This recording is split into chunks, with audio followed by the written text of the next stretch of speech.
akuntansi pajak gitu ya.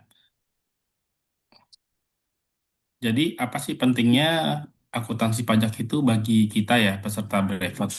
Karena di dalam tujuannya adalah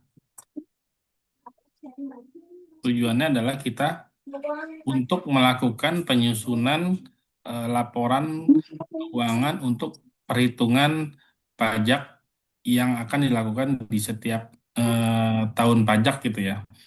Nah, kemudian hal yang menjadi penting adalah dalam melakukan perhitungan pajak, hal yang menjadi dasar adalah kita melakukan pembukuan. Nah, pembukuan itu erat kaitannya dengan akuntansi pajak, kemudian juga dengan akuntansi komersial. Nah, kemudian juga konsep dasar dan tujuan akuntansi pajak juga kita perlu pahami. Karena di dalam laporan tahunan perpajakan itu dasar untuk melakukan perhitungan pajak adalah dengan mengambil data dari laporan keuangan komersial, yaitu di mana pada umumnya di Indonesia itu untuk laporan akuntansi atau laporan keuangan adalah periodenya Januari sampai Desember. Nah, hal inilah yang akan kita bahas bagaimana akuntansi secara komersial itu penting dalam melakukan perhitungan pajak di akhir tahun. Nah, untuk di Indonesia sendiri, untuk pelaporan SPT badan atau dalam bentuk perusahaan itu, secara undang-undang itu dilakukan di akhir April tanggal 30. Nah, kita bicara mengenai pembukuan. Jadi, pentingnya pembukuan untuk perpajakan adalah informasi pembukuan diperlukan untuk menghitung pajak terhutang dan verifikasi serta pemeriksaan dan investigasi terhadap kebenaran penghitungan jumlah utang pajak tersebut. Jadi, di mana biasanya di suatu perusahaan itu terdapat fungsi accounting. Nah, accounting ini yang biasanya menyusun laporan keuangan, di mana biasanya kalau untuk perusahaan pada umumnya, laporan keuangan itu ada yang dibuatnya itu per bulan untuk keperluan review manajemen. Kemudian untuk keperluan pajak juga bisa dijadikan dasar dalam penghitungan untuk komplain pajak bulanan seperti apakah PPh 21, PPh 23, 4 ayat 2, PPN dan lain sebagainya itu juga menjadi dasar dalam penghitungan pembayaran pajak bulanan. Kemudian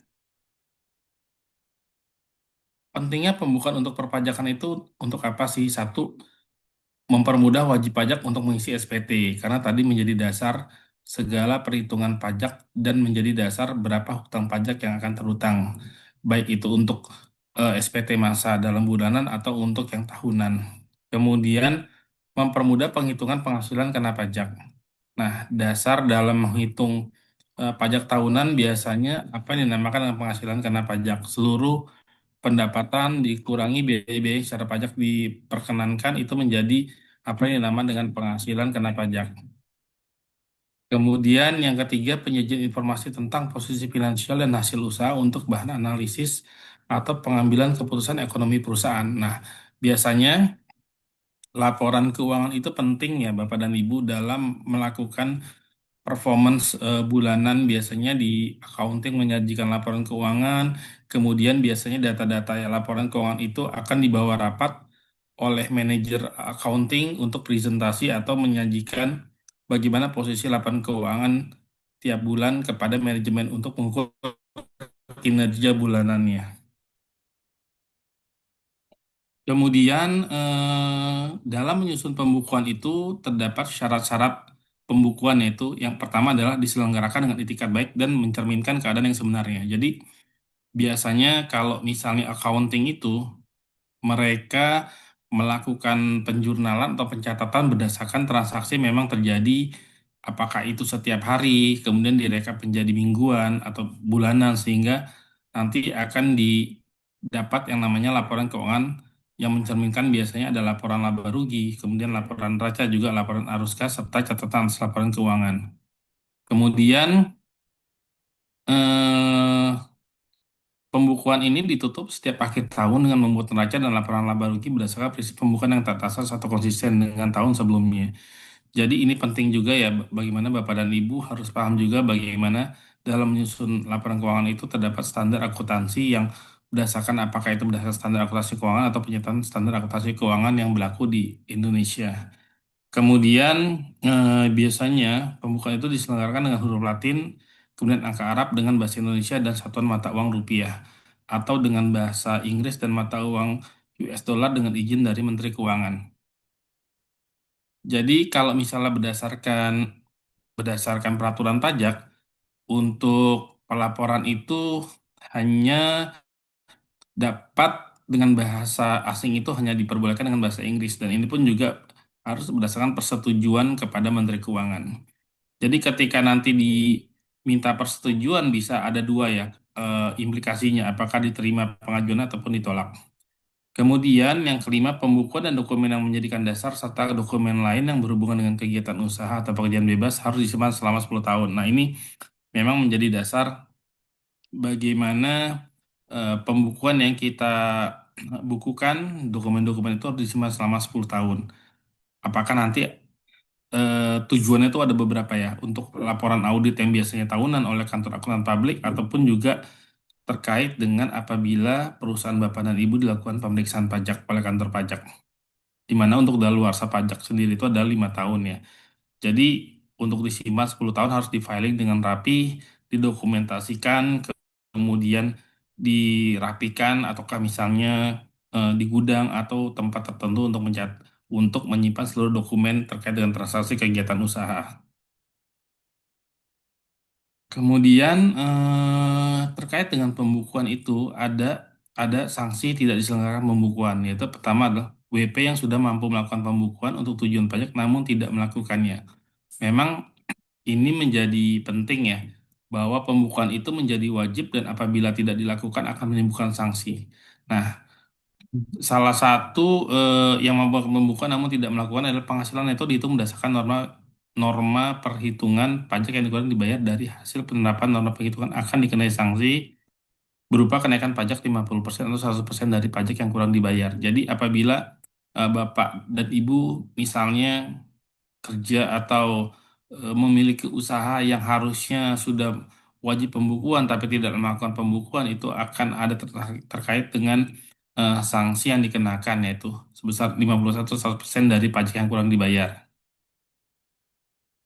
Kemudian hubungan akuntansi pajak dengan akuntansi komersial. Nah, yang seperti tadi saya bilang bahwa ketika nanti kita melakukan penyusunan laporan keuangan itu ada yang namanya untuk keperluan internal kantor, biasanya untuk keperluan manajemen, kemudian nanti juga ada untuk keperluan pajak. Nah, di dalam untuk keperluan pajak itu terdapat hal-hal yang memang secara pajak itu menjadi aturan khusus ya. Jadi laporan keuangan komersial yang dibuat itu akan dilakukan adjustment berdasarkan aturan pajak berdasarkan undang-undang pajak yang sesuai dengan yang sekarang. Nah, kemudian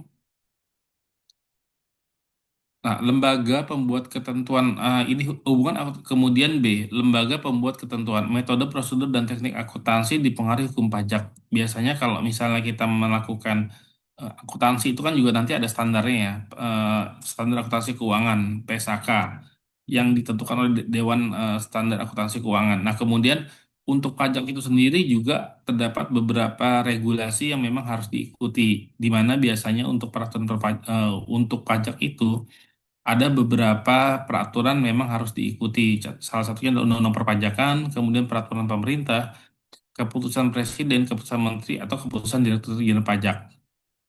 Nah, kemudian ada juga keputusan pengadilan pajak merujuk kepada ketentuan akuntansi perpajakan seperti Majelis Pertimbangan Pajak, Peradilan dan Tata Usaha Negara, Peradilan Pidana, dan lembaga peradilan lainnya. Jadi eh, di pajak itu sendiri terdapat aturan-aturan yang memang mengatur suatu transaksi di mana biasanya kadang produk hukumnya itu bisa yang namanya undang-undang perpajakan, kemudian peraturan pemerintah, keputusan presiden, keputusan menteri, ataupun keputusan direktur jenderal pajak.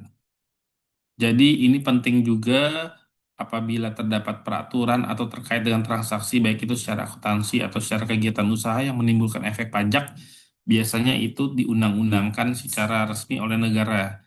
Dan kita sebagai pelaku yang berkaitan erat dengan perpajakan atau akuntansi perlu mengupdate terkait dengan regulasi yang terbaru.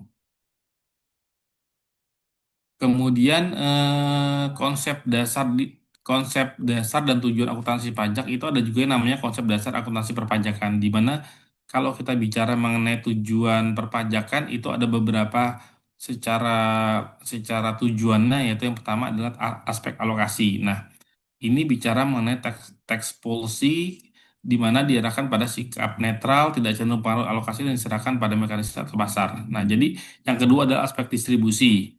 Diarahkan untuk mempengaruhi penyebaran pemilikan atau penguasaan fakta-fakta produksi dan pemerataan hasil pembangunan. Yang ketiga adalah aspek stabilisasi. Dilakukan melalui politik perpajakan di mana pemerintah melakukan stabilitas ekonomi dengan tingkat pendayagunaan tertentu SDM, stabilitas harga, dan tingkat inflasi. Nah, di sini memang ada beberapa fungsi dari pemerintah, baik itu sebagai reguler dalam membuat suatu kebijakan itu memiliki beberapa tujuan ya. Apakah itu nanti sifatnya dia sebagai em, memperluas basis pajak atau memiliki sikap netral dan kemudian juga beberapa aspek lain yang tujuannya adalah untuk pendanaan operasional negara. Itu ya, beberapa konsep dasar dari akuntansi perpajakan. Kemudian ada juga konsep dasar akuntansi berlaku umum. Laporan keuangan fiskal dan komersialisasi meliputi accrual basis. Itu pengakuan transaksi saat terjadi dilaporkan pada periode tersebut. Kemudian going concern mengasumsikan aktivitas perusahaan akan tetap berlangsung terus. Jadi di akuntansi itu kan ada beberapa metode pengakuan ya, apakah itu secara accrual ataupun juga cash basis. Dan juga ada tambahan adalah going concern. Artinya bahwa suatu perusahaan diharapkan dapat dapat beraktivitas atau memiliki kegiatan usaha yang jangka panjang gitu ya. Keperluannya adalah untuk bahwa negara mendapatkan pemasukan yang memang stabil dari setiap wajib pajak. Itu salah satu pentingnya. Kemudian kita bicara mengenai tujuan pelaporan keuangan perpajakan. Nah, menyajikan informasi sebagai bahan menghitung penghasilan kena pajak, terutama dalam sistem self-assessment sebagai laporan pertanggungjawaban atas kepercayaan menghitung pajak terutang bagi setiap setiap wajib pajak. Nah, di dalam konsep pajak di Indonesia, memang dari sisi Direktorat Jenderal Pajak memberikan kepercayaan kepada wajib pajak atau disebut namanya adalah sistem self-assessment, di mana Direktorat Jenderal Pajak itu memberikan kewenangan kepada wajib pajak untuk melakukan perhitungan dan pertanggungjawaban atas laporan keuangan yang dibuat, kemudian juga dalam menghitung jumlah pajak yang terutang. Nah, kontrolnya di mana? Biasanya kontrol untuk menguji apakah pelaporan keuangan perpajakan itu yang disampaikan oleh wajib pajak sudah benar, jelas, dan lengkap, biasanya itu akan dilakukan pengujian berdasarkan pemeriksaan pajak. Nah, fungsi pemeriksaan pajak adalah salah satunya adalah menguji apakah penghitungan yang dilakukan oleh wajib pajak itu sudah benar, jelas, dan lengkap. Kemudian dalam pelaporan keuangan itu juga terdapat aspek-aspek yang memang wajib dimiliki ya, menjadi menjadi penting juga ya. Satu, relevan, dapat dimengerti, keandalan, dan dapat diperbandingkan. Nah, keempat poin ini adalah penting terutama untuk pajak ya. Ketika nanti dilakukan pelaporan perpajakan, itu keempat aspek ini dapat dipertanggungjawabkan dan dapat dijelaskan kepada kantor pajak apabila nanti terdapat di pemeriksaan pajak. Itu penting juga. Bagaimana setiap wajib pajak dapat memastikan bahwa laporan keuangan yang mereka sajikan adalah memang sesuai dengan standar akuntansi keuangan dan sesuai dengan peraturan perpajakan yang berlaku.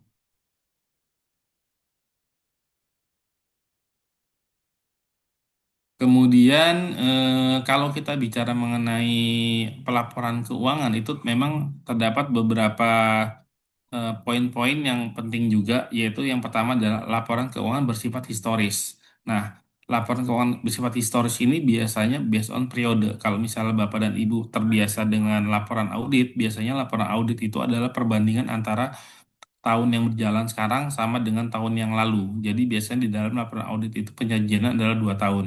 Untuk tahun yang berjalan, kemudian untuk tahun yang sebelumnya. Kemudian proses penyusunan laporan keuangan tidak luput dari penggunaan estimasi dan berbagai pertimbangan. Nah, ini juga poin kedua terkait dengan biasanya terkait dengan eh, laporan atau jenis usaha yang Bapak dan Ibu lakukan di kantor masing-masing ya, atau usaha yang Bapak dan Ibu lakukan. Nah, itu juga berpengaruh terhadap penggunaan estimasi dan berbagai pertimbangan.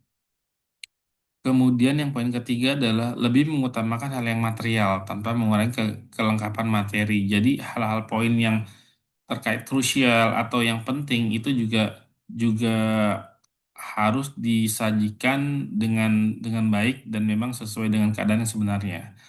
Kemudian yang keempat adalah laporan keuangan terutama menekankan makna ekonomis substansi setiap transaksi tanpa dalam kondisi tertentu memperhatikan bentuk yuridis atau formalnya. Nah, ini juga penting juga bahwa transaksi yang Bapak Ibu lakukan adalah memang kaitannya dengan kegiatan ekonomi ya, di mana semuanya dapat diukur, kemudian disajikan dengan suatu metode yang memang sesuai dengan standar akuntansi keuangan.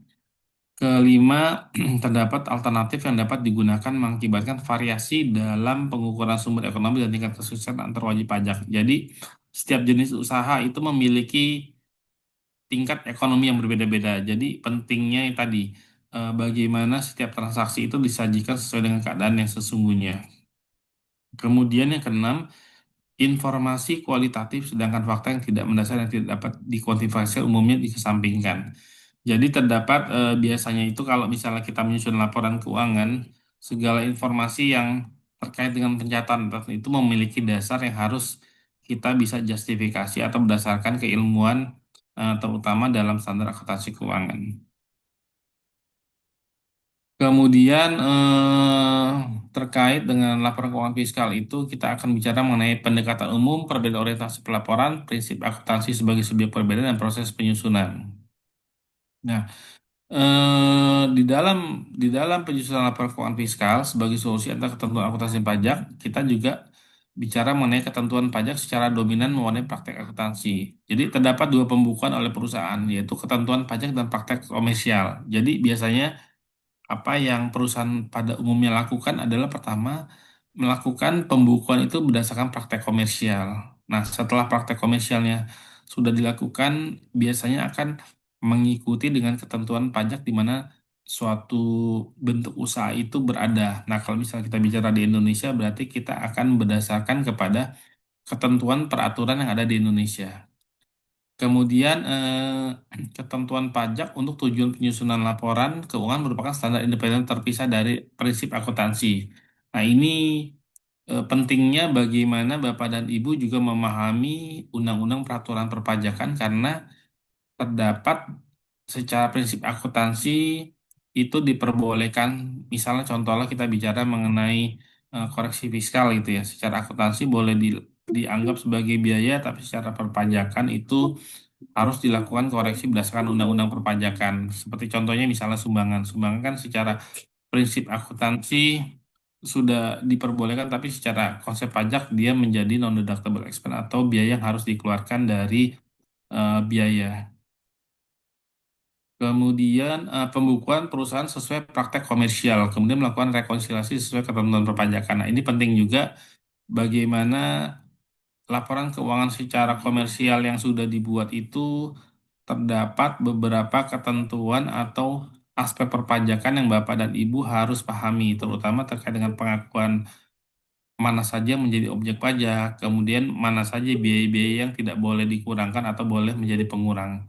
Itu bisa dilihat nanti di pasal 6 yang bisa dianggap sebagai deductible expense atau pengurang pajak dan pasal 9 di mana terdapat biaya yang memang tidak boleh diakui secara perpajakan. Kemudian ketentuan pajak merupakan sisipan terhadap standar akuntansi, betul. Jadi memang dasar dasar untuk melakukan laporan perpajakan adalah standar akuntansi yang pertama. Setelah standar akuntansi tersaji, baru dilakukan adjustment berdasarkan ketentuan pajak yang berlaku. Kemudian pembukuan perusahaan sesuai standar akuntansi keuangan, namun preferensi diberikan pada ketentuan pajak jika ada pengaturan yang tidak sejalan dengan SAK. Nah, ini juga perlunya pentingnya bahwa memahami bahwa setiap peraturan perpajakan yang berimplikasi kepada laporan keuangan dalam penyusunan laporan keuangan perpajak harus dipahami dengan baik karena implikasinya itu nanti akan berujung kepada jumlah utang pajak yang akan dibayar. Jadi perlunya pemahaman yang baik terkait dengan regulasi perpajakan yang berlaku saat ini. Kemudian kalau kita lihat orientasi pelaporannya bahwa terdapat perbedaan orientasi dan sifat pelaporan komersial dan fiskal walaupun saling terkait secara ekstensif terutama menyangkut tingkat toleransi fleksibilitas pemilihan standar. Nah, laporan keuangan komersial ini konsep kewajaran penyajian, solusi keraguan pengukuran prinsip konservatif. Kemudian kalau laporan keuangan fiskal itu menyimpang dari konsep kewajaran bergantung pada kebijakan dan keputusan otoritas perpajakan. Jadi yang saya sampaikan tadi di awal bahwa laporan keuangan komersial itu eh, penyusunannya berdasarkan standar akuntansi keuangan. Nah, setelah itu laporan keuangan komersial tersaji untuk penyusunan laporan keuangan fiskal, kita juga bergantung pada kebijakan-kebijakan keputusan otoritas perpajakan yang terkadang kebijakan dan keputusan otoritas perpajakan itu mengalami perubahan atau dinamis gitu. Kemudian yang ketiga, prinsip akuntansi sebagai subjek perbedaan orientasi. Nah, yang pertama ada penetapan beban dan pendapatan. Nah, praktek komersial pengakuan penghasilan pada saat realisasi transaksi pertukaran dan pembebanan biaya dalam masa yang sama dengan pengakuan penghasilan. Praktek fiskal kadang menyimpang dari prinsip tersebut. Nah, ini penting juga bagaimana Bapak dan Ibu dalam menyajikan laporan keuangan itu biasanya terkait dengan pendapatan dan beban. Nah, pendapatannya kapan diakui, kemudian secara secara komersial diakui saat ini, tetapi kadang berdasarkan peraturan perpajakan kadang tidak dapat diakui di tahun sekarang, tetapi bisa di tahun depan. Itu yang namanya nanti ada timing difference. Kemudian konsistensi juga penting. Bagaimana praktek komersial ini penerapan metode kebijakan akuntansi yang konsisten dari tahun ke tahun kecuali ada alasan kuat penggantian. Ini penting juga bagaimana konsistensi itu dalam penyajian laporan keuangan secara komersial. Nah, praktek fiskal juga seperti komersial, tetapi dalam konteks konseptual, ketentuan pajak dapat menentukan lain. Nah, ini penting juga bagaimana konsistensi penyajian laporan keuangan itu harus konsisten dari tahun ke tahun. Kalaupun misalnya ada perubahan secara perlakuan atau justifikasi, biasanya itu akan meminta persetujuan kepada kantor pajak di mana perusahaan Bapak dan Ibu terdaftar atau berusaha. Kemudian yang ketiga adalah prinsip akuntansi sebagai subjek perbedaan orientasi. Ini terkait dengan konservatisme ya, di mana di praktek komersial konservatif terhadap transaksi yang belum terjadi atau fakta, pencadangan terhadap risiko kerugian, praktek fiskal menganut realitas dengan meneliti tiap elemen pengurang basis pengenaan pajak kecuali bank asuransi. Ini biasanya kaitannya kalau komersial itu kita bisa akui sepanjang itu sudah terukur, kemudian tapi di pajak terkadang itu tidak bisa diakui di tahun ini, tetapi biasanya dia menganut kepada realitas pembuatan biaya. Contohnya biasanya pencadangan ya. Nah, pencadangan itu kan secara komersial itu bisa diakui sebagai pengurang biaya ya, pencadangan biaya. Tapi kalau di fiskal itu biasanya pencadangan itu tidak diakui sepanjang nanti di tahun mana dia benar-benar terrealisasi atas biaya tersebut.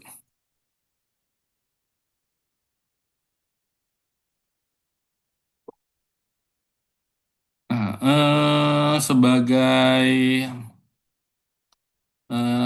untuk lebih memahami gitu ya, apa saya coba akan masukkan atau memberikan contoh gitu bagaimana misalnya transaksi komersial itu berpengaruh kepada nanti ke aspek perpajakannya gitu ya.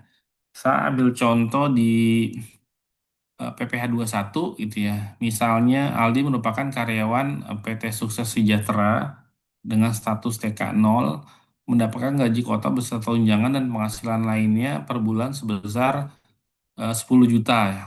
Nah, untuk perhitungan PPh satu sekarang itu menggunakan yang namanya tarif efektif gitu. Di mana dengan menggunakan tarif efektif ini terdapat standar atau perhitungan dari kantor pajak berdasarkan berdasarkan dari berapa jumlah jumlah gaji yang diterima, kemudian statusnya apa, itu bisa langsung kita dapat tarif di kelompok mana dia berada. Nah, dari situ biasanya kita langsung potong per bulannya seperti apa. Ini lebih mudah dibandingkan dengan perhitungan-perhitungan sebelumnya, di mana kalau perhitungan sebelum-sebelumnya itu komponen-komponennya itu lebih ribet ya, Bapak dan Ibu ya. Kemudian eh, perlu menghitungkan PTKP dan lain sebagainya. Terus juga ada pengurang-pengurangan lain yang perlu dimasukkan dan didapat informasinya.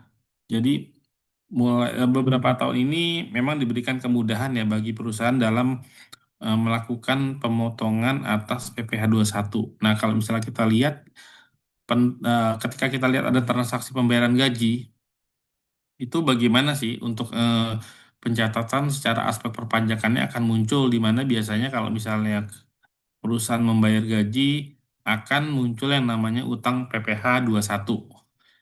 Nah, di sini biasanya kalau untuk beban gaji itu dicatat secara accountingnya itu di debit ya Bapak dan Ibu ya. Kemudian pada saat melakukan perhitungan juga akan timbul yang namanya PPh satu. Nah, di sini kalau kita lihat berdasarkan contoh, tarif-tarifnya kan sebesar 2%. Jadi, jumlah PPh satu yang harus dipotong dan disetor oleh perusahaan adalah sebesar 200.000. Di mana akan muncul utang pajak, utang PPh satu, di mana kalau utang itu dikredit sebesar 200, kemudian karena tadi ada potongan PPh satu, kita asumsikan bahwa ini metodenya gross ya. Jadi akan mengurangi take home pay dari karyawan karena PPh satu itu menjadi tanggungannya karyawan yang bersangkutan di contoh ini. Jadi jumlah gaji yang akan diterima atau diperoleh oleh karyawan take home pay-nya sebesar 9,8. Nah, kemudian biasanya sebagai contoh gaji itu dibayar bisa jadi tanggal 25. Nah, kemudian gimana saat saat akan membayar ke kas negara biasanya itu untuk PPh satu kan tanggal 10 ya. Jadi Bapak dan Ibu ketika nanti akan membayar itu akan dijurnal balik untuk utang PPh satunya di bulan berikutnya. Contohnya di tanggal 10 bulan berikutnya itu dilakukan pembayaran atas PPh satu sebesar 200.000, kemudian lawannya pada kas atau bank 200.000. Jadi ketika nanti direkonsiliasi bahwa utang pajak PPh satunya itu sudah habis ya di net ya. Jadi utang PPh satu itu nanti akan masuknya larinya di neraca, kemudian gaji itu nanti akan masuknya di PNL, itu nanti akan direkonsiliasi biasanya oleh orang pajak, bagian pajak itu untuk menarik tiap bulannya itu berapa sih utang pajak yang tergantung di neraca untuk dilakukan pembayaran di bulan berikutnya. Nah, ini pentingnya nanti yang namanya proses rekonsiliasi ya, tax rekonsiliasi. Menjadi penting juga tax rekonsiliasi ini untuk ketika perusahaan menghadapi pemeriksaan pajak dari pihak eh, staf pajaknya sudah melakukan rekonsiliasi untuk menyandingkan antara SPT yang dilapor dengan realisasi pembayaran utang pajaknya. Ini saya ambil contoh di perhitungan PPh satu. Kemudian di perhitungan ada juga saya coba ambil contoh di perhitungan PPh tiga.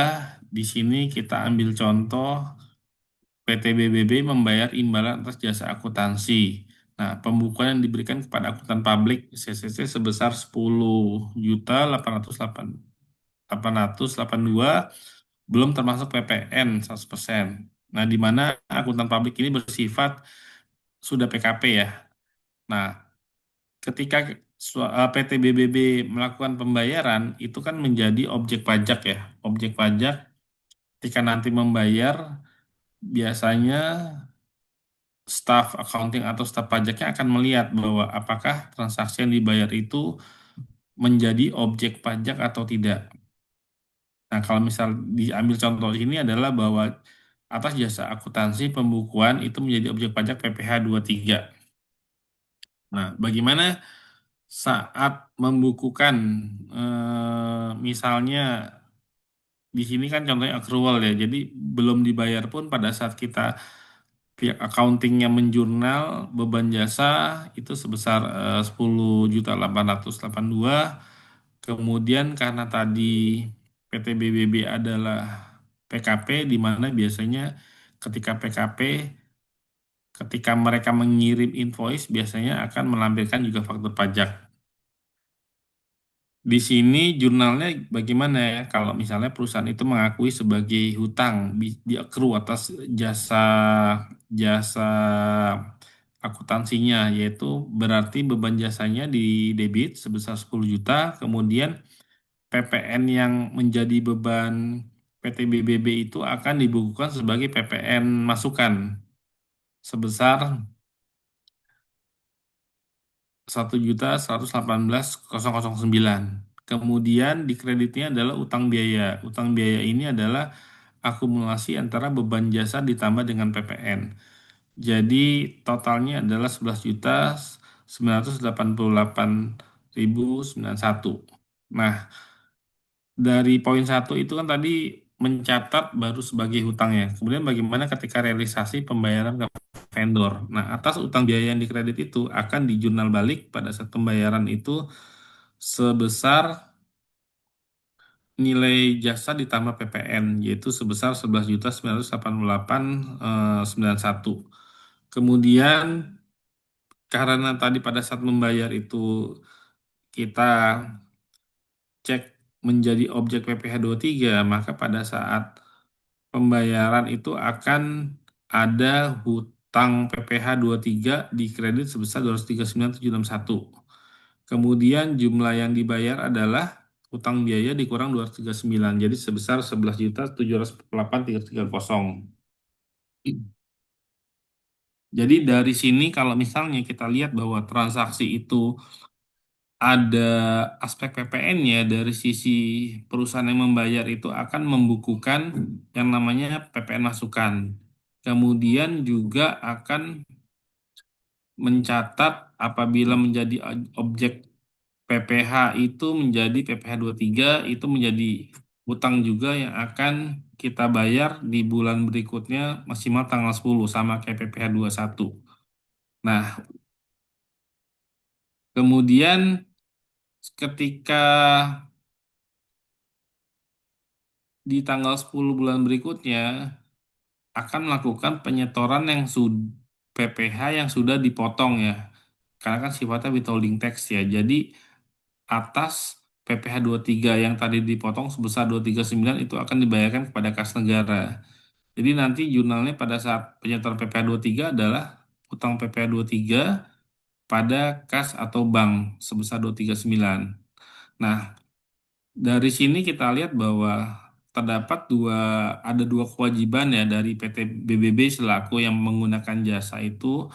Dia akan melakukan pemotongan pajak PPh tiga, kemudian apa yang ini dinamakan dengan bukti potong, dan ini akan diberikan kepada akuntan publik CCC. Kemudian untuk yang akuntan publik CCC juga memiliki kewajiban karena dia sebagai PKP, dia harus menyerahkan faktur pajak kepada PT BBB bersama dengan invoice.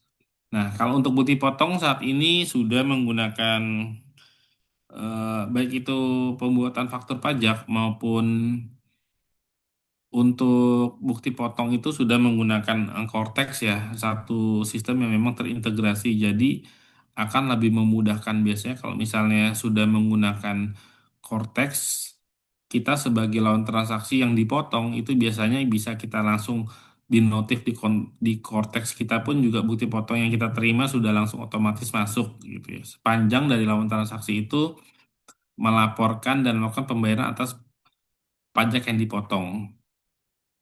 Dan sekarang dengan adanya Cortex itu secara dulu kalau misalnya belum zaman Cortex, biasanya kita minta bukti potong itu kepada klien atau kepada lawan transaksi itu agak sulit ya. Karena kadang mereka juga keselip atau seperti apa pembukuan yang tidak rapi menyebabkan bukti potong yang kita minta itu terkadang tidak tepat waktu. Karena kan kita juga ada kewajiban untuk melaporkan memiliki tenggat waktu juga untuk yang perusahaan itu di tanggal 30 April untuk yang badan.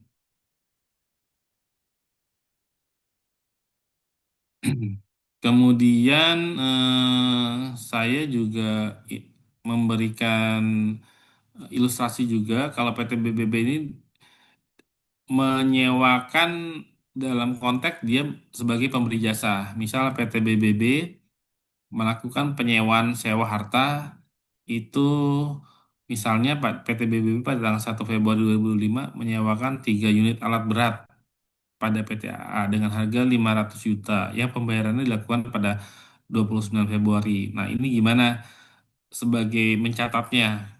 Nah, kalau secara accountingnya karena sifatnya pembayarannya tidak langsung gitu ya, akan timbul yang namanya piutang pada PT BBB sebesar 500 juta. Kemudian sudah diakui juga sebagai penghasilan di bulan eh, Februari 1 Februari sudah mengaku itu sebagai pendapatan sebesar 500 juta. Kemudian karena dilunasi pada tanggal 29 Februari atas pelunasan yang diterima itu PT BBB akan dipotong sebesar 2% dari PT AA karena kan memang untuk yang sewa itu menjadi objek PPh tiga di mana 2% ya. Nah, bagaimana transaksinya ketika pelunasan di tanggal 29? Jadi atas penyerahan penyewaan sebesar 500 juta itu nilai yang akan diterima oleh PT BBB adalah 490.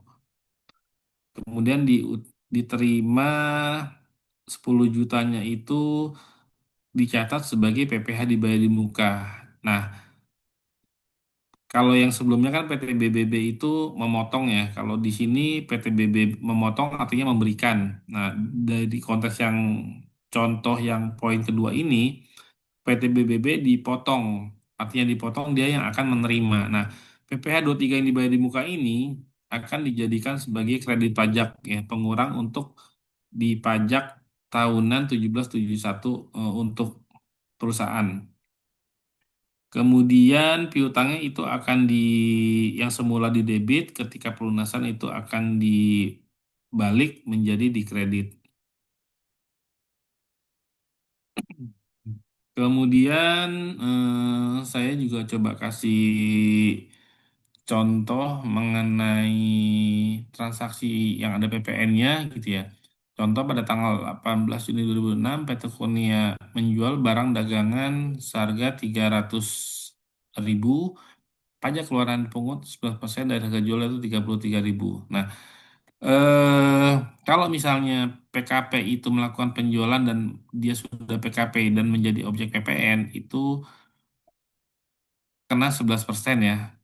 Jadi pada saat pencatatannya adalah kita akui sebagai penjualan 300.000, kemudian pajak keluarannya 33.000, kas yang akan kita terima, PT Kurnia terima adalah 333, di mana penjualannya itu 300, pajak keluaran atau PPN keluarannya 33.000, di mana yang pajak keluaran ini nanti akan kita lakukan offset apabila PT Kurnia memiliki pajak masukan untuk perhitungan PPN SPT PPN bulanannya.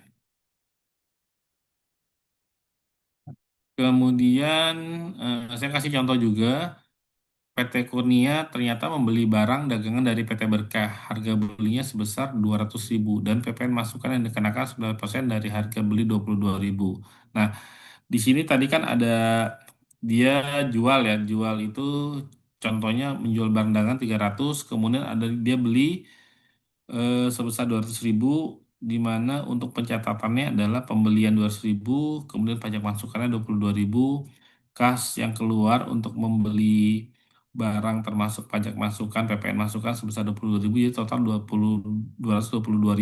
Nah, biasanya untuk SPT PPN itu kita melakukan akumulasi berapa jumlah barang yang dijual selama sebulan, apakah ada jumlah pajak PPN keluarannya berapa, kemudian disandingkan dengan apabila melakukan pembelian di dalam bulan bersangkutan itu berapa totalnya, ada yang dapat namanya pajak masukan. Nah, untuk di tiap bulannya, apakah akan ada muncul utang PPN atau kelebihan PPN? Biasanya kita akan melakukan offset antara pajak keluaran dengan pajak masukan. Nah, berdasarkan contoh di atas, kita coba lihat bahwa pajak keluarannya 33.000, pajak masukannya 22.000. Nah, kalau kita offset itu ternyata ada selisih 11.000. Nah, 11 ribunya ini adalah utang PPN yang harus disetor kepada kas negara karena pajak keluaran itu lebih besar dari pajak masukan. Tapi bisa jadi di suatu kondisi bahwa pajak masukannya itu lebih besar dari pajak keluaran itu mungkin saja terjadi. Nah, kalau misalnya pajak masukannya itu lebih besar dari pajak keluaran, biasanya untuk PPN itu ada yang namanya restitusi atau dikompensasikan di offset dengan utang pajak bulan berikutnya. Nah, di contoh ini saya masukkan terdapat muncul utang PPN 11.000. Nah, kemudian yang 11.000 ini harus kita setorkan paling lambat akhir bulan berikutnya sebelum lapor PPN. Nah, untuk lapor PPN sendiri itu paling lambat adalah akhir bulan berikutnya. Apakah itu di tanggal 30 atau tanggal 31. Jadi yang 11.000 tadi kita balik jurnalnya, utang PPN di debit, kemudian di kas atau bank di kredit. Kemudian terakhir saya coba ambil contoh untuk perhitungan PPh badan ya. Ini untuk yang corporate income tax.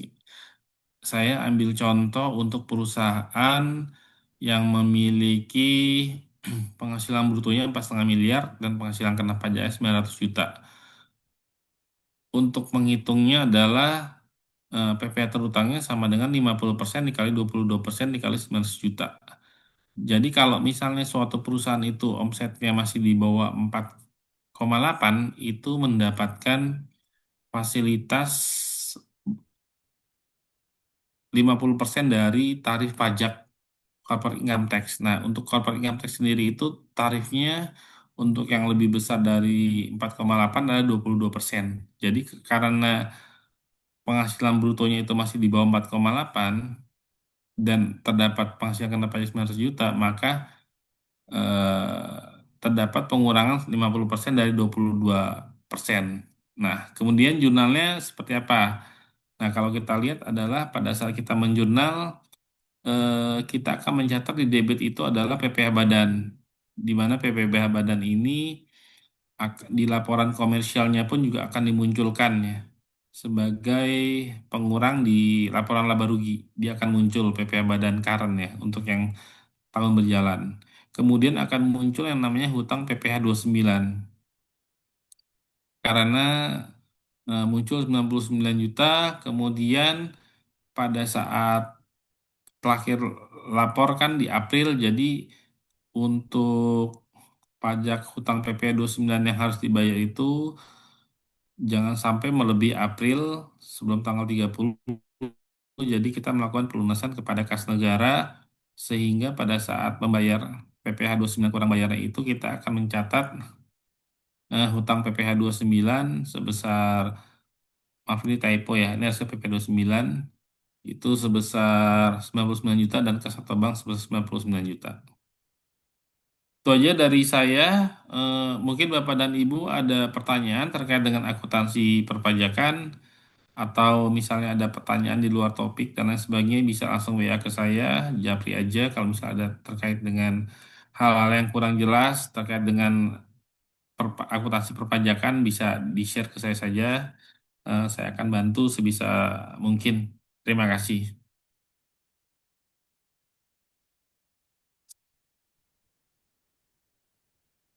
Baik, Terima kasih Pak Bima atas penjelasan materinya hari ini. Ya, Mungkin Bapak Ibu jika nanti ada pertanyaan bisa langsung menghubungi boleh, di grup nggih. boleh atau japrik saya nanya-nanya Ya, mengenai masalah perpajakan di kantornya atau itu saya terbuka. welcome ya. Kadang ada yang malu mau nanya secara langsung nggak apa-apa. Ya, gitu. Terima kasih Pak Bima Terima atas kasih materinya hari ini. Ibu. Ya, Saya Mayang mengucapkan terima kasih kepada rekan-rekan yang sudah mengikuti pembelajaran pada malam hari ini. Semoga bermanfaat. Eh, saya cukupkan terima kasih. Wassalamualaikum warahmatullahi wabarakatuh. terima kasih Ibu. Selamat malam, selamat beristirahat. Ya, Bu.